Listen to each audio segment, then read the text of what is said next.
Здравствуйте, смотрите в сегодняшнем выпуске. Туркменистан посетили гонщики малайзийской мотоциклетной экспедиции. В ТГУ откроют направление подготовки «Социальная работа». В Государственном музее Туркменистана открылась выставка изделий из кожи и другие новости. Гонщики малайзийской мотоциклетной экспедиции, следующие по маршруту Лондон-Куала-Лумпур, посетили Туркменистан. Данный проект запущен и поддерживается Министерством международной торговли и промышленности Малайзии.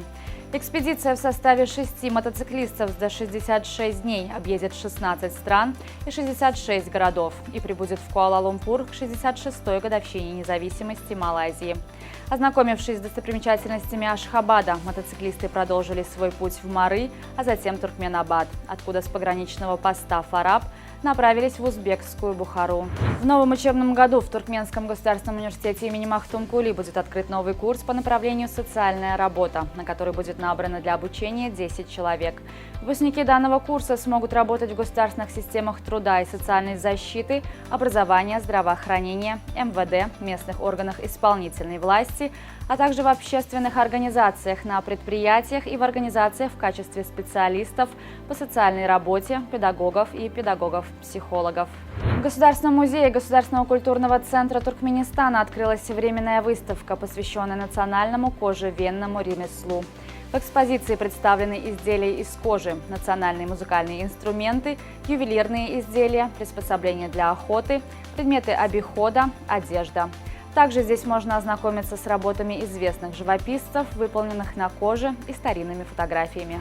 На землях Дайханского объединения Тазе-Дурмуш, Агдапинского и Трапа до Шогусского вилаята идут полным ходом сезонные работы по уходу за хлопковыми посевами. На площади 1200 гектаров выращивается ценная техническая культура, которая требует особого внимания и заботы. Многие дайхани рассчитывают получить хороший урожай белого золота осенью и перевыполнить свои договорные обязательства перед государством. В нынешнем году земледельцы Дайханского объединения Тазе-Дурмуш планируют собрать и сдать на Харман Родины 2640 тонн хлопка-сырца. По данным гидрометеорологической службы Министерства охраны окружающей среды Туркменистана, во всех вилаятах и столице страны ожидается жаркая и малооблачная погода до конца июля. Температура воздуха днем может достигать до плюс 43 градусов, а ночью опускаться до 21 градуса тепла. Ветер будет дуть северный, меняя направление, усиливаясь до 17 метров в секунду.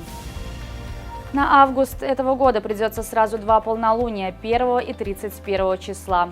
31 августа также можно будет наблюдать так называемое суперлуние, когда Луна будет находиться в перигее, ближайшей к Земле точке, отчего ее размер будет казаться больше обычного. В этот день расстояние от спутника до Земли составит 354 027 километров.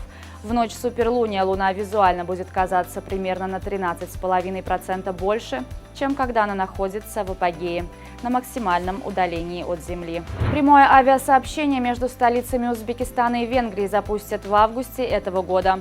Осуществлять полеты будет узбекская авиакомпания Канот Шарк на самолете Airbus A320. Рейсы по данному маршруту запланированы с 20 августа. Компания Mobileye разработала новую технологию, позволяющую автомобилям считывать информацию на дорожных знаках. Датчики умного автомобиля могут идентифицировать информацию на знаках дорожного движения и определять максимально допустимую на данном участке скорость, а также читать знаки с изображениями, например, знак «Осторожно, дети», и корректировать скорость в соответствии с ними. Компания Mobileye имеет сертификаты в странах Евросоюза, Норвегии, Турции и Израиле. В Душанбе продолжается первый в истории футзальный турнир среди национальных команд Центральной Азии. 24 июля состоялись матчи второго круга соревнований. Туркменские футзалисты уступили хозяевам турнира – сборной Таджикистана. В других играх дня сборная Афганистана одержала уверенную победу над Узбекистаном, а Иран с минимальным счетом обыграл Киргизстан. По итогам двух туров лидерство в турнирной таблице принадлежит Афганистану, который набрал 6 очков.